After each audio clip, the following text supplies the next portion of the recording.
So we have a problem, and the problem is sometimes it's difficult to accept devotees without judging them because we see them doing something wrong, or we see them falling short of the goal, or just not capable in a certain area. So our natural human tendency is to see the fault, perhaps criticize it, put it down, if not verbally, within our own heart.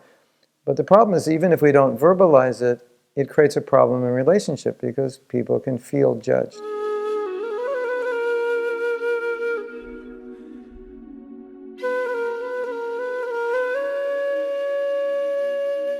So recently I was in a temple, we were doing some programs, and some of the devotees were saying that we were able to create a family atmosphere, and I was reflecting and said, why did we create that? How did we create that? Or perhaps why wasn't it so strong before? And I had adopted an attitude in dealing with the devotees of being very accepting of wherever they're at, wherever their struggles are, without judging them, making them feel bad for being there. So I was reflecting on this, and we had discussed it, and the devotees was saying that, yeah, they feel more accepted. And feeling more accepted, they feel like we can be closer, we feel more like a family, because families tend to accept one another more and more. So I've talked about this before in terms of how we judge devotees and the conditioning we have. It's so natural to judge because we have so many standards to judge by. But it's important to understand the ramifications of judgment. If I judge you, you feel bad about yourself, it can handicap you. It could make you even give up Krishna consciousness. Krishna consciousness make you feel like, well, what's the use of going on? I'm always being criticized. So I was talking with some devotees, and we were talking about leadership, and this topic of acceptance came up, and what makes a good leader. Well, one of the things that makes a good leader is that people like the leader. They love the leader. They have affection for the leader.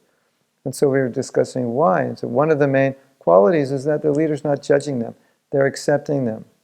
And so the devotee feels free to come to the leader and open their heart, open their mind with their problems, because they know they're not going to be judged, but they'll only give affection, they'll be accepted, they'll understand it's okay, you're just human. And the last thing we talked about is if we can all see that everybody has their story, has their challenge, has their crisis, and that is handicapping them to some degree, then rather than judge, we can be more understanding. And when there's more understanding, then it helps tremendously the devotees who we associate with or who are under our care. And finally, as I mentioned earlier, if I'm accepting of you, even I don't verbalize my acceptance or verbalize that I don't like you, but just the feeling of acceptance, you will feel that. You will feel accepted because you won't perceive in me that I'm coming from a higher position and looking down on you or condemning you in any way. So this is very, very important.